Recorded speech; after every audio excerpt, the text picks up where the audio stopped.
आज हम बात करने वाले हैं Hindustan scouts and guides association के बारे में। थोड़ी गहराई से जानेंगे इसे। जी, हमारे पास कुछ जानकारी है, कुछ दस्तावेज हैं इसके बारे में, जिनसे हम इसकी पूरी तस्वीर समझने की कोशिश करेंगे। बिल्कुल। और हमारा मकसद है कि ये समझें कि ये संगठन कैसे बना, इसका काम क्या है, इसके सिद्धांत क्या है और युवाओं के लिए इसका क्या मतलब है।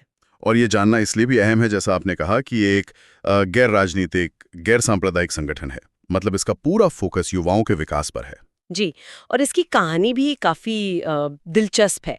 ये भारत में स्काउटिंग की शुरुआत से जुड़ी है और इसमें कुछ उतार चढ़ाव भी रहे हैं। बिल्कुल। तो चलिए शुरू से देखते हैं, कैसे ये सब शुरू हुआ। लॉर्ड बिडन पॉवेल का नाम आता है सबसे पहले। हाँ, वो ब्रिटिश सैन्य अधिकारी थे। 1907 में उन्होंने स्काउटिंग फॉर बॉयज किताब लिखी और इंग्लैंड में पहला कैंप लगाया। ये लड़कों के लिए था, है ना? हाँ जी, बिल्कुल। और फिर 1910 में उनकी बहन एग्नेस ने लड़कियों के लिए गर्ल स्काउटिंग शुरू की। बाद में बेडन पावेल की पत्नी ओलिव ने इसे गर्ल गाइडिंग नाम दिया। भारत में ये कब आया? शायद 1909 में स्काउटिंग और 1913 में गाइडिंग। हाँ, बिल्कुल।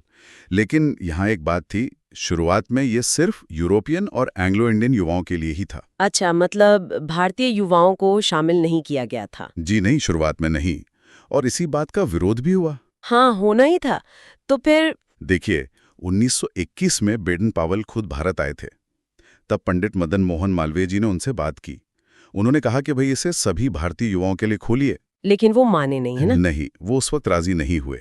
और शायद इसी इनकार ने मतलब भारतीय नेताओं को अपना अलग रास्ता बनाने के लिए और प्रेरित किया। हाँ, जैसे डॉक्टर एनी बेसेंट ने मद्रास में लड़कियों के लिए एक दल खोला और फिर देश भर में भारतीयों के लिए अलग अलग स्काउट दल बनने लगे होंगे। जी हाँ। और फिर इन सभी दलों को एक साथ लाने का काम किया पंडित मदन मोहन मालवीय जी ने। 1928 में उन्होंने हिंदुस्तान स्काउट्स एसोसिएशन की स्थापना की। अच्छा। और पंडित श्रीराम वाजपेयी, जिन्होंने भारतीय भाषाओं में स्काउटिंग साहित्य तैयार किया था, वो इसके पहले राष्ट्रीय आयोजन आयुक्त बने। जी। एक बड़ा मशहूर किस्सा भी है 1938 का, इलाहाबाद का। हाँ, मैंने भी सुना है। वो बॉय स्काउट्स ऑफ इंडिया की रैली थी और झंडा फहराते वक्त पोल टूट गया। जी। तब हिंदुस्तान स्काउट्स एसोसिएशन के एक भारतीय स्काउट ने श्रीराम वाजपेयी जी के कहने पर गजब की हिम्मत दिखाई। वो उस टूटे पोल पर चढ़ गया और उसे ठीक कर दिया। कमाल है। कहते हैं बेडन पॉवेल ये देखकर बहुत प्रभावित हुए थे। हाँ, बिल्कुल। और उन्होंने अपना पिछला रुख बदला। वाइसराय से सिफारिश की कि हिंदुस्तान स्काउट एसोसिएशन को राष्ट्रीय मान्यता दी जाए। फिर आजादी के बाद क्या हुआ 1950 में? हाँ, आजादी के बाद 1950 में मौलाना अबुल कलाम आजाद के प्रयासों से जो अलग-अलग स्काउट समूह थे, उनको मिलाकर भारत स्काउट्स बना दिया गया। और 1951 में गर्ल गाइड्स एसोसिएशन भी इसमें शामिल हो गया। जी। लेकिन कहानी यहीं खत्म नहीं हुई। कुछ मतभेद शायद बने रहे। हाँ, जिसके चलते काफी सालों बाद 26 नवंबर 1998 को श्री श्रीनिवास शर्मा के नेतृत्व में हिंदुस्तान स्काउट गाइड एसोसिएशन का पुनर्गठन हुआ। बिल्कुल। तो ये तो था इसका एक दिलचस्प इतिहास। अब बात करते हैं कि आज ये संगठन किन मूल सिद्धांतों पर काम करता है। हाँ, वो 4 स्तंभों का जिक्र आता है दस्तावेजों में। चरित्र, स्वास्थ्य, कौशल और सेवा। जी। पहला है चरित्र। ये सिर्फ अच्छी बातें जानना नहीं, बल्कि ईमानदारी, वफादारी, अनुशासन, इन मूल्यों को अपने जीवन में उतारना है। इसमें वो पेट्रोल सिस्टम की बात भी है। मतलब छोटे ग्रुप्स में काम करना सीखते हैं बच्चे। हाँ, बिल्कुल। छोटे छोटे दल बनाकर इससे टीम वर्क, लीडरशिप, साथ मिलकर फैसले लेना, ये सब सीखते हैं। दूसरा स्तंभ है स्वास्थ्य। मतलब शारीरिक फिटनेस, साफ सफाई और फर्स्ट एड की बेसिक जानकारी। और साथ ही मानसिक स्वास्थ्य भी। प्रकृति के करीब रहना, उसका सम्मान करना, आज के दौर में ये बहुत जरूरी है ना? बिल्कुल। तीसरा स्तंभ है कौशल यानी हुनर, और यहाँ करके सीखने पर जोर है। जी हाँ, प्रैक्टिकल चीजें जैसे गांठ बांधना, नक्शा पढ़ना, फर्स्ट एड देना, शायद थोड़ा बहुत खाना बनाना भी। मतलब आत्मनिर्भर बनना। हाँ, और वो प्रवीणता बैच सिस्टम भी है शायद। हाँ, अपनी रुचि के हिसाब से नए हुनर सीखना। बिल्कुल।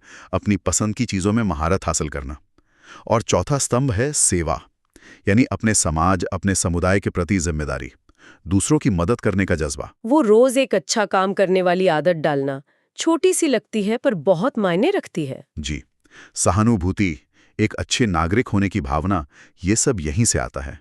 और ये चारों स्तंभ मिलकर ही युवाओं का वो सर्वांगीण विकास करते हैं जिसकी बात हम कर रहे थे। अच्छा, अब ये अलग-अलग उम्र के बच्चों और युवाओं पर कैसे लागू होता है? जैसे सबसे छोटे जो होते हैं, कब या बुलबुल? देखिए, कब और बुलबुल जो छोटे बच्चे होते हैं, उनमें फोकस अच्छी आदतें डालने पर होता है, चरित्र की नींव रखने पर, दूसरों का आदर करने पर। खेल खेल में नागरिकता और प्रकृति से प्यार सिखाया जाता है। मतलब बुनियाद तैयार होती है। हाँ, फिर आते हैं स्काउट और गाइड जो किशोर होते हैं। इनके लिए क्या लक्ष्य होता है? इनके लिए लक्ष्य होता है एक स्वस्थ, खुश और समाज के लिए उपयोगी नागरिक बनना।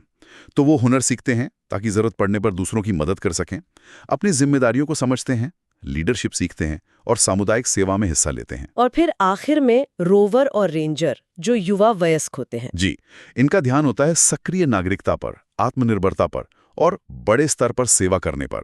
ये अपने हुनर को और निखारते हैं, राष्ट्रीय और अंतर्राष्ट्रीय मुद्दों को समझते हैं और शांति व भाईचारे को बढ़ावा देने के लिए काम करते हैं। तो अगर हम संक्षेप में देखिए तो Hindustan scouts and guides association की जड़ें तो बेशक लॉर्ड बेडन पावेल के वैश्विक आंदोलन से जुड़ी हैं। हाँ, लेकिन भारत में इसकी अपनी एक कहानी है, अपना एक संघर्ष और विकास का सफर रहा है। पंडित मालवीय जैसे नेताओं का इसमें बहुत बड़ा योगदान है। और 1998 में इसका पुनर्जन्म हुआ और आज ये उन्हीं चार स्तंभों चरित्र, स्वास्थ्य, कौशल और सेवा के जरिए युवाओं को एक पूर्ण मानव और एक जिम्मेदार नागरिक बनाने की कोशिश कर रहा है। बिल्कुल सही कहा। ये चारों स्तंभ नैतिकता से लेकर सेहत, आत्मनिर्भरता और समाज सेवा तक युवाओं के पूरे व्यक्तित्व के विकास के लिए बहुत जरूरी हैं। और हर उम्र के लिए साफ तौर पर लक्ष्य तय किए गए हैं। जी हाँ, कब बुलबुल से लेकर रोवर रेंजर तक। और सबसे अहम बात शायद ये है कि ये सब खेल खेल में सिखाया जाता है। किताबी ज्ञान से ज्यादा प्रैक्टिकल अनुभव पर जोर है। बिल्कुल, लर्निंग बाय डूइंग। तो जब हम इसके इतिहास को देखते हैं, कैसे इसने वो शुरुआती भेदभाव का सामना किया और कैसे ये हमेशा से राष्ट्रीय एकता, देशभक्ति और भाईचारे जैसे मूल्यों पर जोर देता आया है, तो ये सोचने पर मजबूर करता है कि आज के भारत में जहां हमें एकता भी मजबूत करनी है और अपने युवाओं की क्षमताओं को भी विकसित करना है, वहां इस तरह के संगठन क्या भूमिका निभा सकते हैं या उन्हें निभानी चाहिए। बिल्कुल, ये बहुत ही प्रासंगिक सवाल है आज के संदर्भ में सोचने के लिए।